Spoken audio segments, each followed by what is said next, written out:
E hoje a gente está com esse imenso prazer, uma honra trazer o Claude para perto. Já tem tempo que eu estou tentando trazer o Claude, demorei, mas consegui, porque ele é um arcabouço de conhecimento na área, né, de chão mesmo, de fábrica. Então ele vai falar com total propriedade do que ele faz e do que nos interessa. Então já aproveito para divulgar a palestra no dia 14 de setembro. Setembro é o Setembro Amarelo, é um mês de campanha em prol da prevenção do suicídio. E a nossa palestra vai ser sobre isso, até quando vai ser com o meu orientador de mestrado, que é um psicólogo do trabalho, Fernando Gastal, da UFRJ, e ele vai falar sobre assédio moral, até quando o assédio moral pode se tornar um risco de manutenção da vida, né? Vai ser muito bom, vai ser uma sexta-feira, dia 14 de setembro. Estamos preparando, está no forno, o seminário do Policial Civil II. Se tudo correr bem, em parceria com a Policlínica, a Daniela ainda não chegou, do NUSMEPOL, que é o núcleo de lá, e a gente está nesse processo de organização, né? Tudo indica que vai ser em outubro. Uma coisa que eu gosto de pontuar sempre é a atuação do núcleo, especificamente, em saúde do trabalho, né? A gente não oferece psicoterapia, a gente pode encaminhar, a gente pode se conscientizar de que é necessário em determinada situação. E aí a gente tem alguns parceiros. O NUSMEPOL hoje oferece psicoterapia para policiais ativos, tá com a agenda cheia, quer dizer, ele foi inaugurado em maio desse ano e são 9 psicólogas, 3 psiquiatras, e eles estão com a agenda bem cheia, quer dizer, demanda via, e que bom que foi inaugurado, né? Temos uma rede popular de profissionais que se inscreveram conosco. A gente está no processo de contrato agora, então a gente abriu inscrição, a gente está com quase 50 profissionais, psicólogos, acupunturistas, massoterapeutas que estão se inscrevendo para oferecer no valor de R$30 a R$60 para policiais coligados e sindicalizados esse serviço. Então, quer dizer, a um preço bem acessível em várias localidades do Rio de Janeiro. A gente está no processo ainda de convênio para finalizar o contrato para a divulgação. Então, todo ano, vocês conhecendo profissionais que se interessem pela causa e queiram oferecer para esse público, divulguem no núcleo e a gente vai fazer a abertura ano que vem para que eles se inscrevam e componham essa... A gente já está quase encerrando essa inscrição para oferecer esse serviço. Temos alguns parceiros ao longo dessa trajetória, né, que esse primeiro ano do núcleo é para levantamento de demanda, é para reconhecer território, reconhecer campo, conhecer pessoas que possam ser parceiros nossos. A Meira é uma parceira, a Ieda Portela é uma parceira, uma psicóloga que foi 14 ou 16 anos da Policlínica. O Claude é um parceiro recente. Tem a Hanna, da 17ª, em São Cristóvão, que é uma parceira nossa. A gente está começando com ela agora o projeto itinerante, que é ir até a delegacia, né, promover uma roda de conversa com os policiais para acessar esse trabalho real deles, para conhecer a realidade. E aí a gente ainda está amadurecendo se vão haver fotos e tudo mais, porque isso vai gerar material para a gente promover ações, né, tanto informativas quanto de prevenção. Então é muita coisa para falar, eu não quero tomar tanto tempo do Claude. Quero agradecer a presença do Claude, acho que o Márcio já fez a apresentação, perito legista, ortopedista, médico do trabalho. Seja bem-vindo, a casa é sua, é um grande prazer. O Claude não vai usar o microfone, né, Claude? Não. Dá para me ouvir, não dá? Então, primeiro agradecer, eu queria pedir para apagar essa luz aqui. Silvana, quer fazer igual como estava antes? Se puder. Tá. Então, vou procurar uma posição aqui, porque a gente tem que tomar cuidado para aparecer na filmagem, né? Um aviso. Nós estamos gravando a palestra, então, por favor, deixem as perguntas para o final. A gente vai ter uma roda de perguntas no final, para que não tenha que editar, enfim, interrompê-lo. Se puder, anote, tome nota, e no final ele vai abrir para uma roda de conversa, tá? Bom, então agradecer a possibilidade de apresentar para vocês. Quem aqui não é policial? Porque a frequência é bem mais por policiais, né? Se tivesse mais variado. Então o que acontece é o seguinte, realmente eu sou professor da UFRJ, sou perito legista aqui, e no momento eu sou o único policial que trabalha em 2 lotações. Eu sou do DGPTC e sou do DGRH. Isso é uma realidade, né? Vou mostrar para vocês por que acontece isso. É um prazer estar aqui, poder apresentar. A gente tem feito um trabalho muito grande em cima do que a gente tem conseguido fazer. Quero agradecer a presença, tem dois colegas aqui que participam, cada um de um desses projetos. Um é o Dr. Mourão, também é médico do trabalho, outro é o Dr. Jefferson, também professor da Unirio, que está lá com a gente na clínica. E o Dr. Mourão está num outro projeto que eu vou mostrar para vocês, que é uma parceria que a gente fez com a Fundacentro, que tem muito a ver com isso que ela acabou de falar aí, de visitar as delegacias. Então, como eu falei para vocês, a gente está ligado ao DGRH, a gente está ligado ao DGPTC, que é da Polícia Civil, e a gente traz uma experiência da divisão de homicídios, e nós criamos também esse núcleo. Eu vou mostrar para vocês a evolução de tudo isso, como é que veio até chegar nos dias de hoje. Então, a minha experiência é exatamente essa. Eu sou cirurgião, sou ortopedista, mas faço a especialidade de cirurgia da mão, e também estava como perito legista de local de homicídios na DH, e nós tivemos a chance de ir para o exterior e fizemos um curso de CSI lá. Vocês podem dizer que conhecem o CSI igual da televisão. Está aqui, está lá a prova aqui, Crime Scene Investigation. Então a gente trouxe essas experiências. E o que acontece? Essa experiência que a gente adquiriu fazendo local na homicídios, com um pouquinho de especialização, como eu sou médico do trabalho, eu comecei a pensar se a gente não podia levar essa experiência também para a investigação do acidente de trabalho, porque na realidade é muito parecido. Você chega no local que tem uma pessoa que foi vítima de um homicídio, você tem uma pessoa que foi vítima de um acidente e ela evoluiu para o êxito letal, a nossa investigação dentro da especialidade é muito parecida, só que lá a gente procura indícios de pólvora, etc, etc. Aqui no trabalho a gente vai procurar falhas nas NRs e a gente tem também uma linha de pesquisa. Então o que a gente fez? Com essa ideia de especialização, nós idealizamos a criação do GAAT, que vem a ser Grupo de Análise de Acidente de Trabalho. Esse GAAT, ele teve uma repercussão muito boa na chefia de polícia. Eu tinha começado esse projeto com o Dr. Veloso.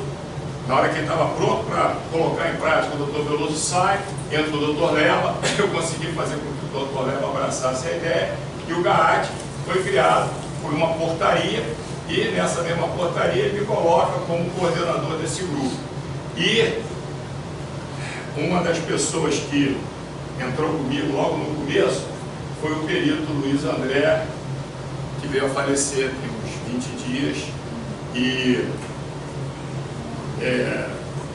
eu estou criando lá no ICCE, hoje eu peguei a placa, vamos criar uma salinha, a sala do GAAT lá no ICCE vai levar o nome de Sala Luiz André A.C. Pires. Hoje eu peguei a plaquinha, estou tentando o grupo lá dos diretores, etc, etc. Então, a criação do GAAT, ela veio quase que simultâneo com a promulgação dessa lei aqui. Essa lei aqui, de 14 de 2 de 17, ela tem 2 artigos. Os acidentes de trabalho que causarem lesão, ferimento ou morte de trabalhador devem ser obrigatoriamente registrados na delegacia de polícia e registrados por conscrição. E aí, quando eu mostrei isso para o doutor Leva, ele falou, mas quem é que sabe dessa lei? Eu falei, eu estou apresentando mais um motivo para o GAAT ser rapidamente criado. Então, como é que a gente criou o GAAT? O GAAT funciona da seguinte forma. Ele pertence ao DGPTC, por isso eu também pertenço ao DGPTC. E a gente tem no DGPTC o Instituto Carlos Ébano, o IML, o Félix Pacheco, o GENET e o GAAT também faz parte desse projeto. Nesse nosso projeto piloto, quando a gente começou, o GAAT apenas investigava acidente com morte na circunscrição da Delegacia de Homicídios da capital, que a gente está implantando. Existem ainda algumas arestas que a gente está aparando, até também a gente não tem material suficiente, a gente não tem gente suficiente. Agora com a morte do André, também a coisa me deixou meio desfalcado. Então aqui, uma das características do GAAT é exatamente que para você pertencer a ele, você tem que ser perito legista médico, com experiência em medicina do trabalho, com especialização, ou perito criminal, engenheiro, também que tem especialização em engenharia de segurança. Quando eu idealizei essa portaria, eu pensei dessa forma, porque o que acontece? É um critério objetivo de lotação. Porque se a gente não cria um critério objetivo de lotação, quem é da polícia sabe, a gente tem peritos que fazem locais, etc., de várias especialidades. E que não tem essa visão e nem tem conhecimento do acidente de trabalho.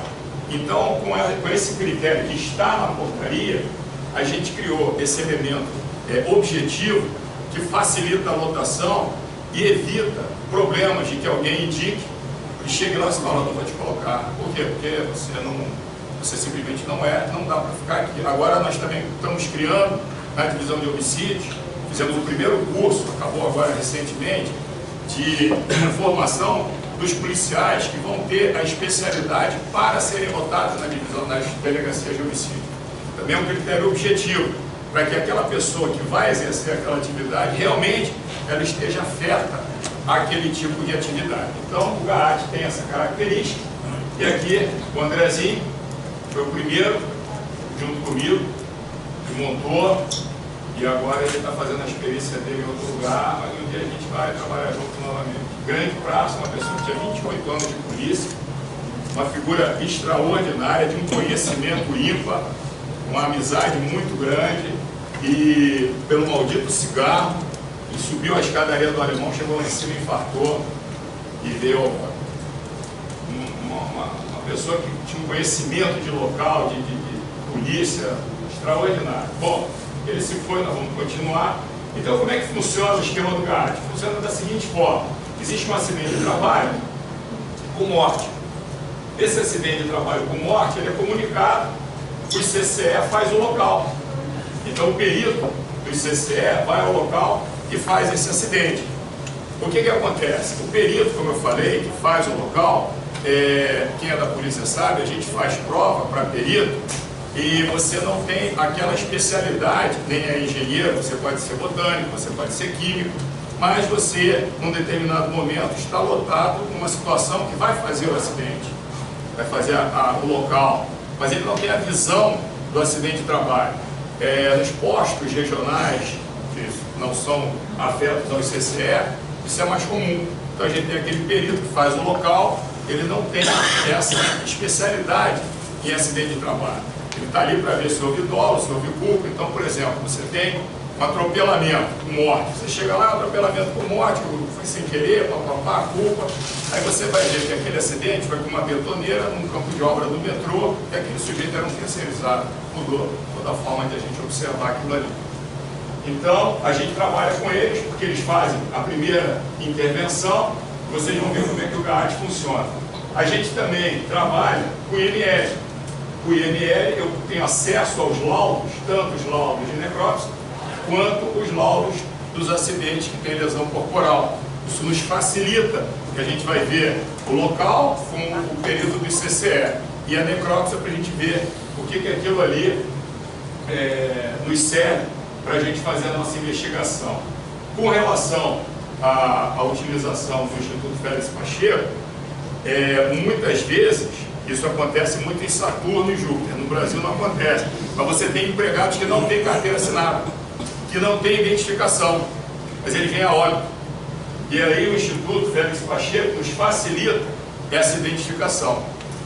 E continuando, nós também trabalhamos com o Instituto de Genética, porque muitas vezes também em Júpiter e Saturno, aquele sujeito vem a óbito na atividade laboral e nem com a impressão digital a gente consegue identificar, a gente precisa de uma identificação pelo DNA.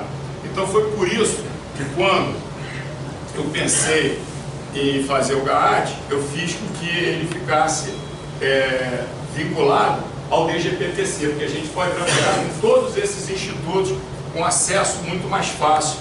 Eu tenho acesso lá pela intranet e vejo os laudos, e aí eu posso trabalhar mais facilmente. Por quê? Como é que funciona a coisa? Funciona dessa forma.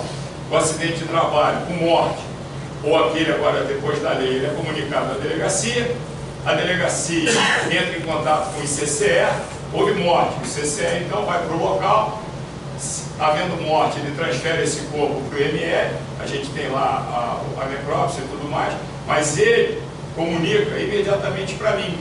Então, eu tenho, pelo diretor do ICCE, um acesso, que ele fala, ó, Clóvis, houve um acidente com morte, tal, assim, assim, assim. E aí eu já entro em contato com o perito que fez aquele local, espero o laudo dele. Eu quero que fique bem registrado aqui que nós não somos uma corregedoria, ninguém está aqui para avaliar o laudo do colega. A gente está aqui para oferecer, e na nossa portaria diz, uma investigação de acompanhamento. Por quê? Você chega no local de noite, você não vai perguntar para aquela empresa quem autorizou, onde é que está o registro daquele funcionário, se aquele funcionário tinha condições de fazer aquele tipo de atividade. Então quem vai fazer isso somos nós. A gente fazer um relatório robusto que facilite ao delegado interpretar aquele acidente e tomar as conclusões que ele tem. E hoje em dia isso é muito bacana, porque quando a gente chega com um relatório para o delegado responsável pela investigação, eles agora já falam assim, Cláudio, onde é que eu assino? Porque já está feito. Não tem mais nada para fazer, isso é muito legal. Então, aí a gente tem o acesso às informações e depois a gente transmite o nosso laudo para o delegado. Então, como é que chega para nós? Chega da seguinte forma, aqui um exemplo, o delegado da 37 solicitando ao GAAT o acompanhamento de uma investigação de acidente de trabalho com morte. Ou eu, muitas vezes, eu faço de ofício. O que acontece? O diretor comunica para mim, pode acontecer esse acidente assim, assim, assim. Eu já entro em contato pessoalmente, vou lá à delegacia da circunscrição e ele fala para o delegado, porque não é em Júpiter não, mas em Plutão, nem todo mundo lê o BI. Em Plutão nem todo mundo lê o BI. Então quando eu chego lá, às vezes fala assim, não, eu sou o Cláudio do GAAT. O que é GAAT? Isso existe? Sim, em Plutão, aqui ainda não, mas vou apresentar para o senhor. E aí eu apresento, aconteceu um caso interessante, né? Eu fui numa delegacia já com relatório, quando eu apresentei para o delegado, ele leu comigo, ele falou, aí virou para o cara, falou, vem cá, sabe aquele caso que o cara morreu no céu? Olha, traz que vamos abrir porque o Cláudio vai investigar com a gente. Então eles gostaram e a coisa está começando a ficar muito interessante. Essa parceria que a gente está tendo, e é um fato inusitado, porque pela primeira vez na história, aqui da Polícia do Rio de Janeiro, um perito coordena uma investigação. Porque a gente aqui vai, vamos fazer isso, nós precisamos ouvir aquilo ali, nós precisamos ouvir aquela testemunha, nós precisamos ouvir o chefe do setor, papapá. A gente faz o interrogatório, a gente faz o relatório. É muito interessante. Eu conversei com um senhor da Espanha, da OIT, vocês sabem o que é a OIT, né? Organização Internacional do Trabalho.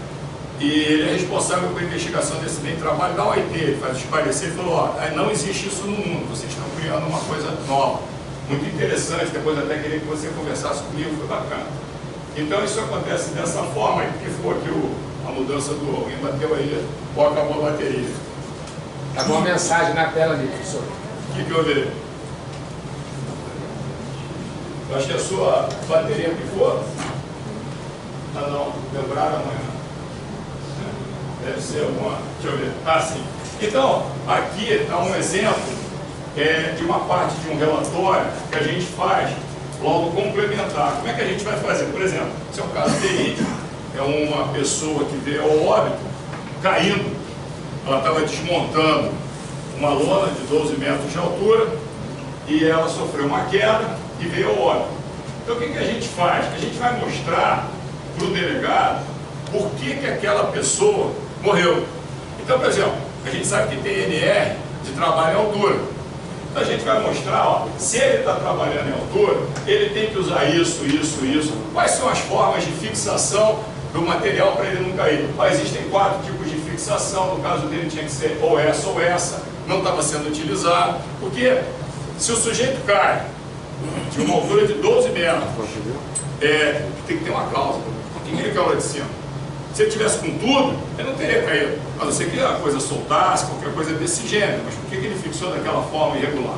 Então a gente vai fazendo tudo aquilo que o colega que fez o local não tem oportunidade de mostrar no relatório. Então quando a gente mostra tudo isso aqui, o delegado já chega e fala assim, poxa, mas ele tinha que usar isso, não usou. Tinha que usar isso, não usou. A responsabilidade então é de quem?